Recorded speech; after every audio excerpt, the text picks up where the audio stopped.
하나님 말씀은 요한계시록 19장 1절로 8절까지입니다.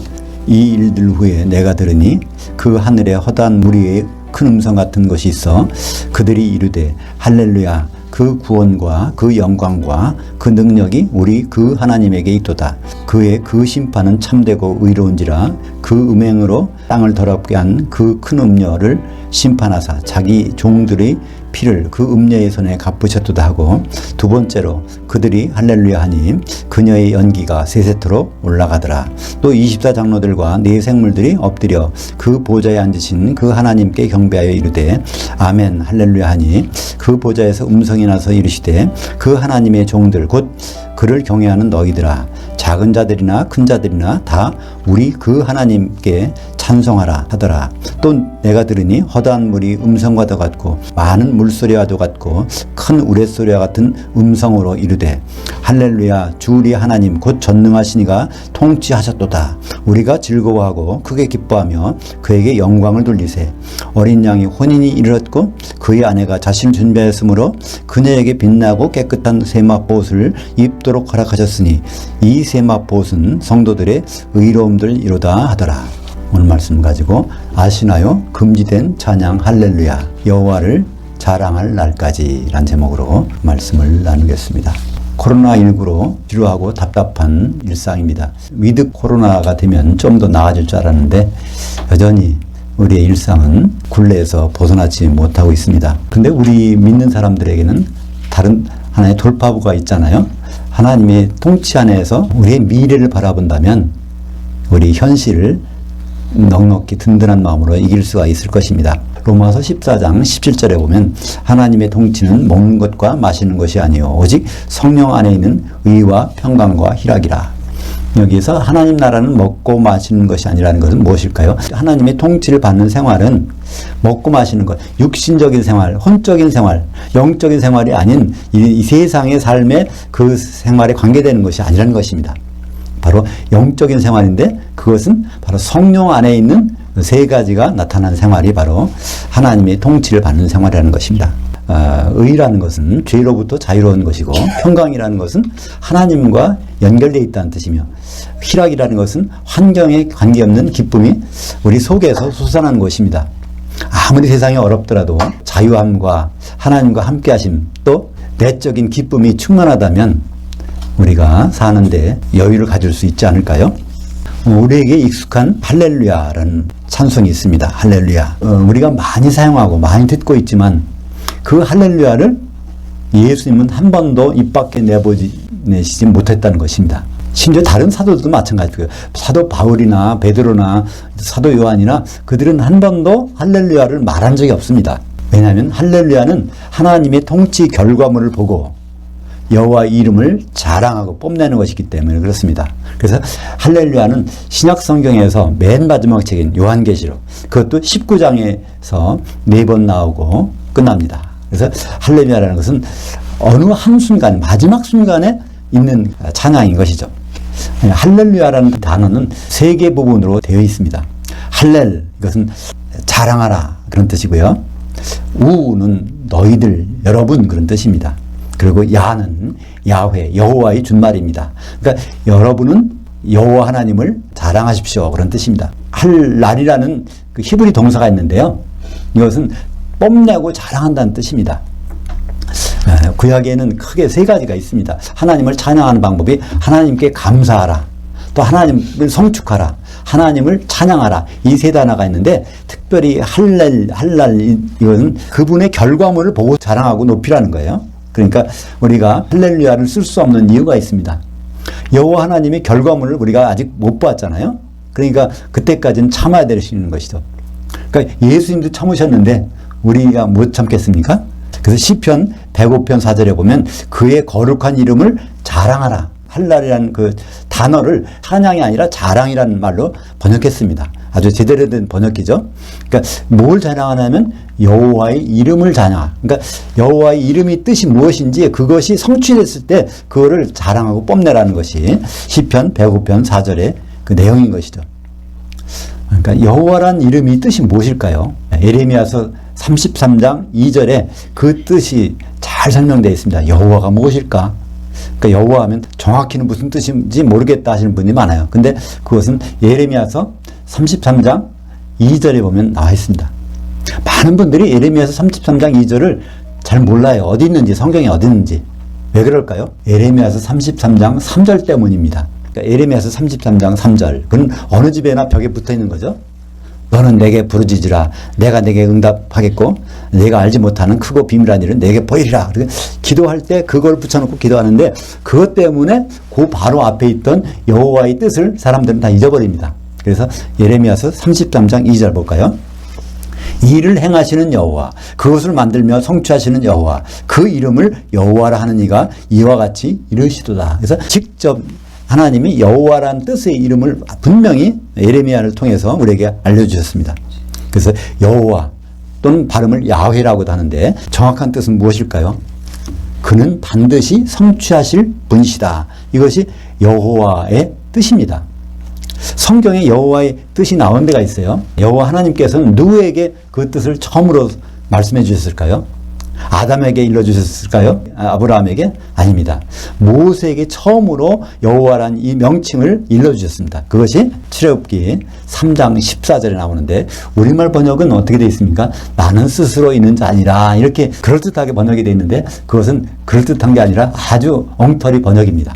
이 시간에 히브리 말의 문법을 설명할 필요 없지만 히브리 말에는 크게 완료와 미완료가 있습니다. 어떤 동작이 완료된 것, 어떤 동작이 완료되지 않은 것, 그거로 나눠져 있거든요.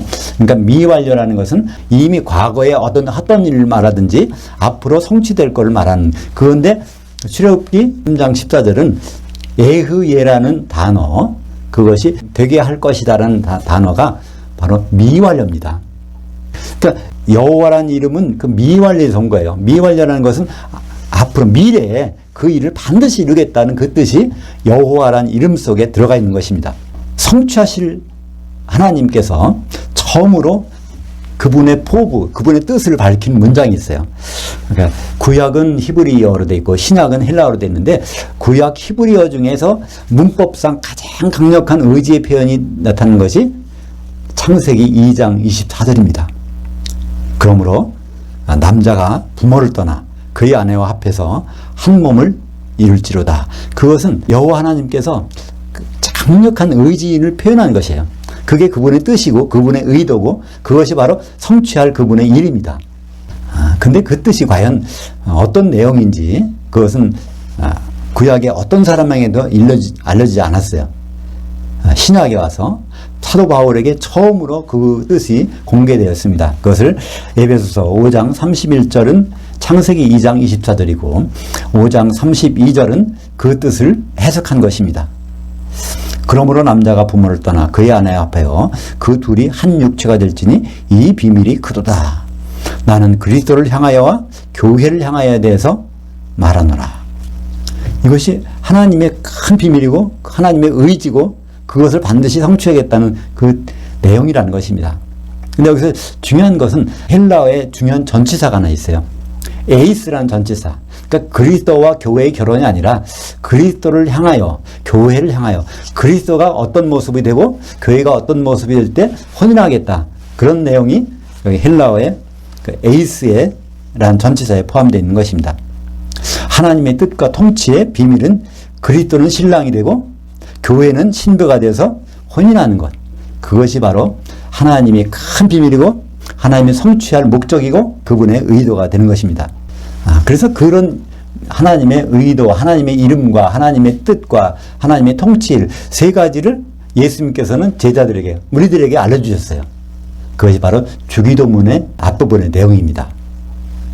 마태복음 6장 9절부터 10절까지 보면 하늘들에 계신 우리 아버지여 아버지 이름이 거룩히 여김을 받으시오며 첫 번째는 아버지 이름. 아버지 이름이 뭐죠? 여호와입니다. 그 이름은 영원토록 변치 않는다고 되어 있어요. 출애굽기 3장 15절에 보면 이건 내 이름은 영원히 변치 않을 이름이다. 그 여호와가 그렇다는 것입니다. 근데 그 여호와의 이름이 거룩히 여긴다는 것은 구별된다는 것입니다. 반드시 여호와의 이름의 뜻이 성취된다는 것입니다. 그것이 주기도문의 첫 번째 구절이죠. 두 번째는 무엇입니까? 아버지의 통치가 임하시오며 그 일을 위해서 통치를 시작하시고 결론을 낼 때까지 그분의 통치가 이루어지기를 기도하라는 것입니다. 세 번째는 무엇이죠? 아버지의 뜻이 하늘에서 이루어진 것 같이 땅에서도 이루어지이다. 그러니까 아버지의 의도가 뭐죠? 남자가 부모를 떠나 그의 아내와 합해서 한 몸이 되는 것. 그리스도가 신랑이 되고 교회가 신부가 돼서 결혼하는 것이 그것이 하늘에서 이루어졌다는 것입니다. 이때 하늘은 셋째 하늘이죠. 단수니까 천지 창조하기 전에 그 뜻을 가지고 계셨는데 그 뜻이 어디에서 이루어질까요? 땅에서 이루어지기를 원하는 것입니다. 근데 이 마태복음 주기도문에서 이 땅은 특별한 땅입니다. 마태복음 6장은 마태복음 5장과 연결되어 있죠. 마태복음 5장, 6장, 7장은 산상수훈이라고 해서 연결된 문장입니다. 거기서 땅이 무엇입니까? 마태복음 5장 5절에 보면 온유한 자는 복이 있나니 저희가 땅을 기업으로 받을 것이며, 그러니까 하나님의 상속물, 하나님이 변치 않는 것을 받는데 그게 땅이라는 것입니다. 바로 이 땅이 무엇이죠? 그것이 교회입니다. 그러니까 교회가 신부가 되니까 하나님의 변치 않는 상속물은 어린 양과 그의 신부가 되지 않습니까? 그래서 그 땅에서 이루어진다는 얘기는 지상에서 이루어진다는 얘기가 아니죠. 예수는 지상에 안 오십니다. 공중으로 오시잖아요. 거기에 교회가 들림 받아서 교회가 공중으로 올라가고, 그것이 바로 실현되는 것을 주기도문에서 기도하라는 것입니다. 그러니까 우리가 할렐루야를 부른다면, 모르고 부른다면 그런 그 이해가 가지만 알고도 부르지는 절대로 못할 것입니다. 왜냐하면 할렐루야라는 것은 여호와 이름, 그 성취하실 분의 결과물이 보였으니까, 그러니까 우리가 그분을 자랑해야 된다, 이런 그 명령입니다. 그죠? 하나님의 통치가 이루어졌으니까 우리 자랑하자, 그런 말인데, 하나님이 통치가 이루어지지 않았는데 그 말 한다는 것은 가짜잖아요. 거짓말하는 거예요. 하나님은 그 일을 이루시기 위해서 예수 그리스도를 피 흘리게 하시고 그래서 다시 재림하실 텐데, 그 재림까지 보지 않은 상태에서 이미 그건 보나마나 할렐루야다 그러면 그 하나님의 의도를 무시하는 것이 아니겠습니까?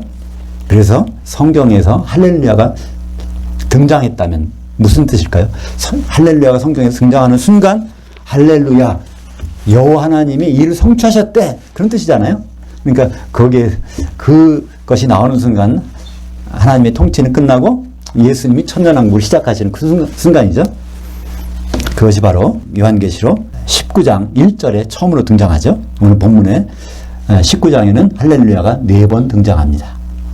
이것이 다 하나님의 통치가 완성된 것을 말하는 것이죠. 요한계시록 19장 1절, 이 일들 후에 내가 들으니 그 하늘에 커다란 무리의 큰 음성 같은 것이 있어 이르되 할렐루야, 구원과 영광과 능력이 우리 하나님께 있도다. 여기서 19장 1절에서 이 일들 후에라고 되어 있습니다.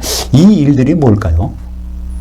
요한계시록 17장 18장을 보면 큰 음녀, 큰 성 바벨론이 심판받아서 바닷속으로 던져지는 일이 일어납니다. 그러니까 그리스도의 심판대에서 음녀교회 성도들이 다 지옥에 빠지는 장면이 이게 나오는 것이죠. 그래서 19장 1절은 이 일들이라는 것은 큰 성 바벨론의 심판, 다시 말하면 그리스도의 심판이 이루어진 후에, 그리스도의 심판이 이루어진 후니까 이 할렐루야를 부르는 사람 누구일까요? 바다에 던진 사람은 못 부르겠죠? 바로 이기는 자들이 이 할렐루야를 부른다는 것을 우리는 알 수 있습니다.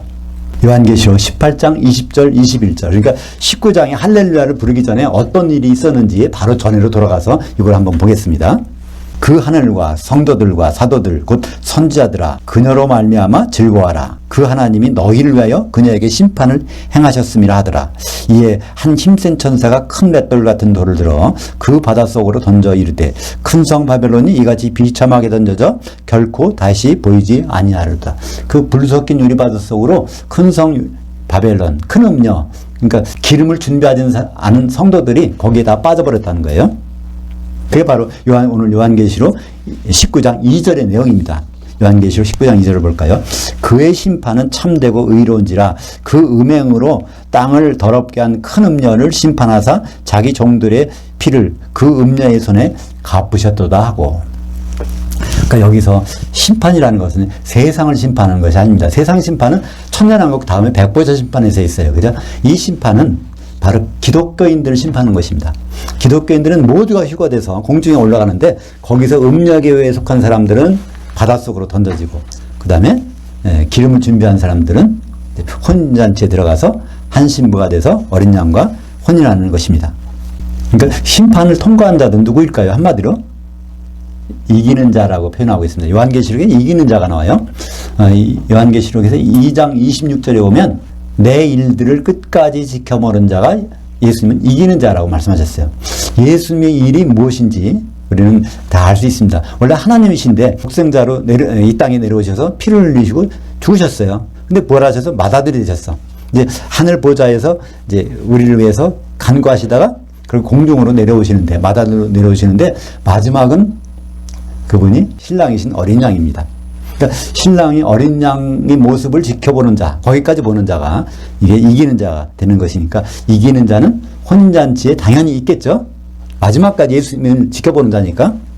그렇다면 이 바다에 빠진 큰 음녀, 큰 성 바벨론, 그들은 도대체 무슨 죄를 지었길래 거기에 빠져들어갔을까요? 우리는 이것을 한번 생각해야 됩니다. 그리스도의 심판대 우리는 서게 돼. 모든 사람들은 거기 서게 돼. 기독교인들은 다 서게 되는데 그때 각 사람의 신앙 상태를 보고 그 사람의 행적을 보고 점수를 매기지 않아요.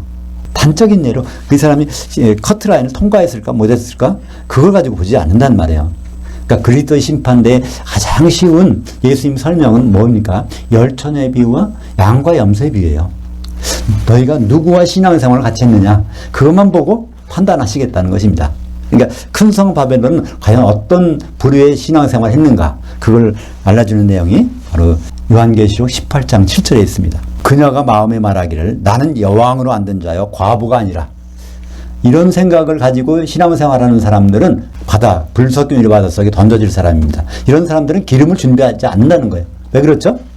여왕이니까 천년왕국이 필요 없다는 거예요. 이미 자기들이 왕이니까. 또 과부가 아니라 신랑이 필요 없다는 것입니다. 남편이 필요 없다는 거예요. 그러니까 신랑을 만나기 위해서 기름을 준비하는데 남편이 필요 없는 사람들이니까 기름 준비는 안 하고 성령 충만을 구하지 않고 있더라도 다 소멸해버리고 많은 사람들이 바로 큰 성 바벨론 거기에 속한 성도들인 것입니다. 우리는 지금 그리스도 심판대에 섰다고 할 때 어떤 자에 속할까? 그거는 우리 개인의 점수 따질 필요 없잖아요. 그죠? 그러니까 내가 누구와 신앙생활을 하고 있는가? 그죠? 기름을 준비한 다섯 처녀 속에 내가 들어있는가? 기름을 준비하지 않은 다섯 처녀 속에 들어가 있는가? 나는 내 주위에 있는 사람들이 염소인가? 난 내 주위에 있는 사람들이 장성한 양인가? 이것만 보면요, 우리의 운명을 쉽게 알 수 있어요. 지금도. 주님 오시기 전에도 우리는 그 운명을 잘 알 수 있는 것입니다. 예수님은 큰 꿈을 갖고 계셨어요. 지금도 갖고 계십니다. 예수님의 꿈이 히브리서 2장 12절에 나와 있습니다. 내가 주의 이름을 내 형제들에게 선포하고 내가 주를 교회 중에서 찬송하리라. 예수님은 이거 한번 하고 싶다는 거예요. 이게 바로 어린 양의 혼인잔치에서 찬송입니다. 여기에 뭐가 나와 있습니까? 예수님께서 말씀하신 내가 주의 이름을 내 형제들에게 선포하고, 이 얘기는 그분이 맏아들로 오셔야 형제가 있을 거 아니에요. 그러니까 히브리서 1장 6절에는 예수님은 다시 오실 때 맏아들로 오신다고 되어 있습니다. 그것이 어디로 오시죠? 거주지로. 그 거주지는 바로 공중에 올라간 교회니까 거기로 가서 교회 한가운데서 찬송하시는 것. 이 교회는 이제 어린 양의 신부가 됐겠죠. 거기에서 찬송하고 싶으신 그것이 예수님의 꿈이고 소망입니다.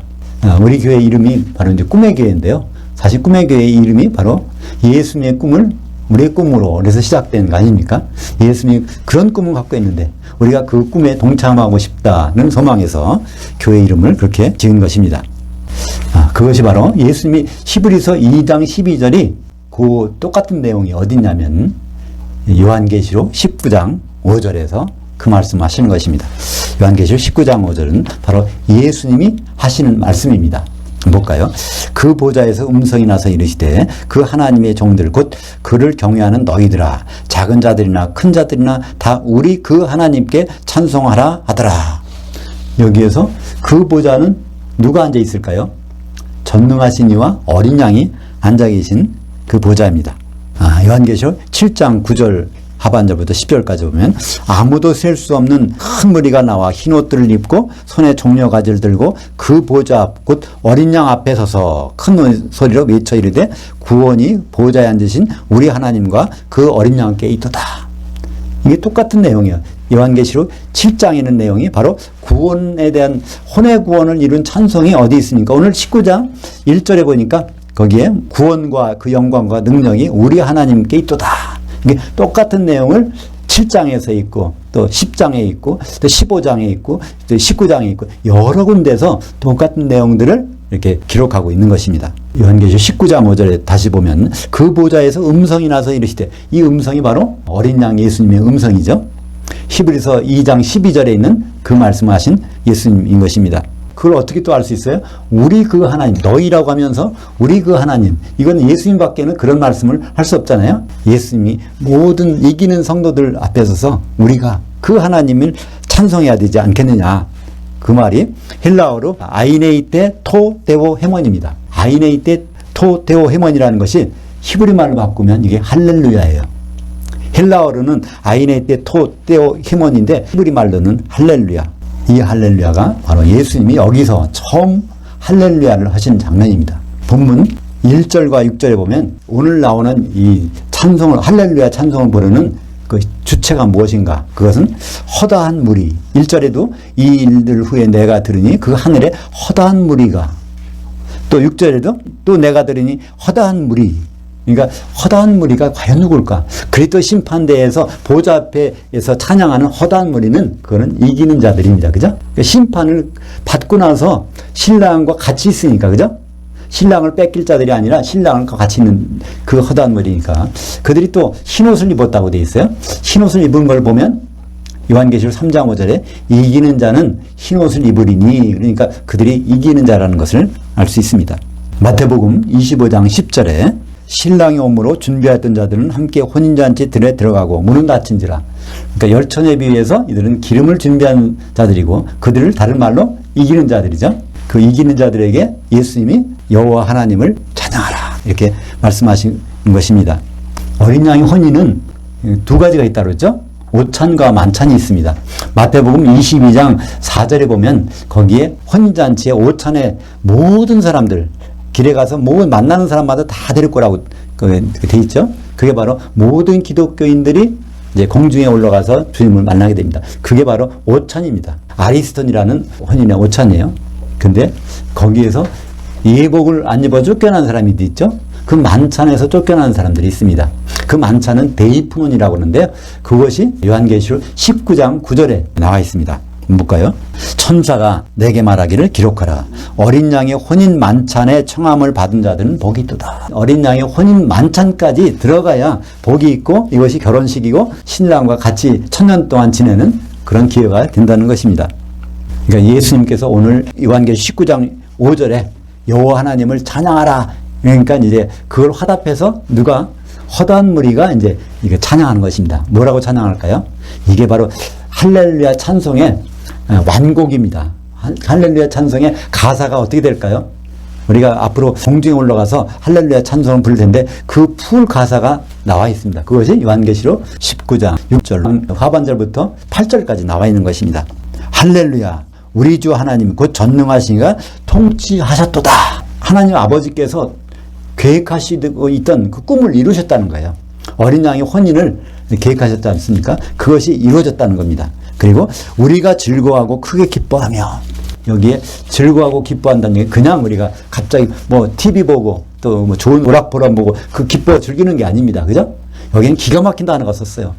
카이로하고 아갈리아오라는 걸 썼습니다. 그것은 아갈리아는 그 분수처럼 기쁨이 솟는다는 얘기예요. 환경에 관계없이 기쁨이 넘치게 쏟아. 그것이 바로 어린 양의 혼인에서 할렐루야의 가사에 들어있는 것입니다. 카이로, 아갈리아오. 우리가 즐거워하고 크게 기뻐하며 그에게 영광을 돌리세. 그 영광은 뭐죠? 하나님의 계획하신 것이 드러나는 게 영광입니다. 하나님의 계획이 어린 양의 혼인인데 그것이 쫙 드러났다는 얘기입니다. 그것이 바로 그 어린 양의 혼인이 이르렀고 그의 아내가 자신을 준비하였으므로 지금 혼인식이 바로 이루어진 거죠. 그녀에게 빛나고 깨끗한 한 세마포 옷을 입도록 허락하셨으니 그 한 세마포 옷은 성도들의 의로움들이더라. 그러니까 한 신부인데 그 신부가 한 명이 아니라 성도들이 하나가 된 모습, 의로움으로. 의로움은 뭐 때문에 의로워질까요? 예수님의 피로 의로워진, 또 성령으로 하나가 된 이 신부의 모습을 그리는 것이 할렐루야 찬송입니다. 우리가 아는 그 할렐루야 찬송이 유명한 게 있죠? 핸델의 메시아에 나오는 그 할렐루야. 아주 장엄하고 웅장하잖아요. 근데 유감스럽게도 그걸 들어보면 거기에는 혼인식에 대한 이야기가 전혀 없어요. 성경에서 말하는 할렐루야가 아닌 것입니다. 그러니까 이 찬송을 부르자마자 어떤 일이 시작될까요? 1000년 동안에 이 일이 시작됩니다. 그러한 일을 바울은 특급 부활이라고 그래요. 그러니까 우리는 다 주님 오시면 부활합니다. 그래서 공중까지 올라가요. 근데 공중까지 올라갔다가 거기서 지옥 떨어지는 그런 부활은 좋은 부활이 아니잖아요. 그러니까 특급 부활은 지옥에 가지 않는 부활이에요. 그러니까 천년왕국에서 왕노릇하는 부활입니다. 그것이 바로 요한계시록 20장 6절 볼까요? 이 첫째 부활에 참여한 자들은 복이 있고 거룩하도다. 둘째 사망이 그들을 다스리는 권세가 없고 도리어 그들이 그 하나님과 그 그리스도의 제사장들이 되어 1000년 동안 그리스도와 더불어 왕노릇하리라. 이때는 1000년 동안은 누가 통치합니까? 그리스도가. 누가 더불어? 성도들과 더불어 통치하는, 그것을 바로 우리말 번역은 첫째 부활이라고 했는데 정확한 번역은 제일 좋은 부활이라는 뜻입니다. 제일 좋은 부활은 그런 부활이다. 그럼 나쁜 부활은 어디 있을까요? 성경에 나쁜 부활도 있어요. 없는 것 같죠? 그 나쁜 부활에 대해서는 요한계시록 20장 5절에 있습니다. 그 나머지 죽은 자들은 그 천년의 차기까지 살지 못하더라. 이게 무슨 말일까요? 그 나머지 죽은 자들은 데살로니가전서 4장 16절에 보면 주께서 호령과 천사장의 음성과 하나님 나팔로 친히 하늘로부터 강림하시리니 그때 그리스도 안에서 죽은 자들이 다 일어나는데, 일어나서 결국은 공중까지 올라갔다가 거기서 다시 죽는다는 거예요. 어디 가서 죽죠? 불 섞인 유리바다 가서 죽습니다. 1000년 동안. 그걸 어떻게 할 수 있을까요? 요한계시록 20장 13절에 1000년이 지나면 그 바다가 죽은 자들을 내어주매, 그러니까 그들은 지옥에 들어가서 죽어 있다가 그때 다시 이제 부활해갖고 심판을 받게 되는 것입니다. 사랑하는 여러분, 세상엔 참 힘든 일이 많죠. 또 무섭고 두려운 일이 많습니다. 가장 힘든 일은 무엇일까요? 죽음을 앞두고 있는 두려움 아닐까요? 그러니까 이 세상에 아무리 어려운 일이라도 죽는 일보다도 더 어려운 일은 없을 것입니다. 그죠? 그러나 인생은 죽음이 끝이 아닙니다. 저는 점점 어떤 생각을 하냐면, 내가 죽을 때 많은 사람들에게 좋은 모습을 보였으면 얼마나 좋을까. 그런 모습을 보이고 죽었으면 좋겠다. 그런 생각을 많이 합니다. 내가 죽을 때 아주 괴로워하면서 죽게 되면은 사람들이 얼마나 슬퍼하겠어요. 얼마나. 그러니까 내가 굉장히 다른 사람들에게 위안을 주고 기쁨을 주는 그런 모습으로 죽었으면 좋겠다. 그런 생각을 자주 하게 됩니다. 왜냐하면 인생은 죽음으로 끝이 아닙니다. 죽고 부활한 다음에 그때가 가장 큰 일을 만나요. 우리는 죽으면 끝일 것이라 생각하지만 절대로 그렇지 않습니다.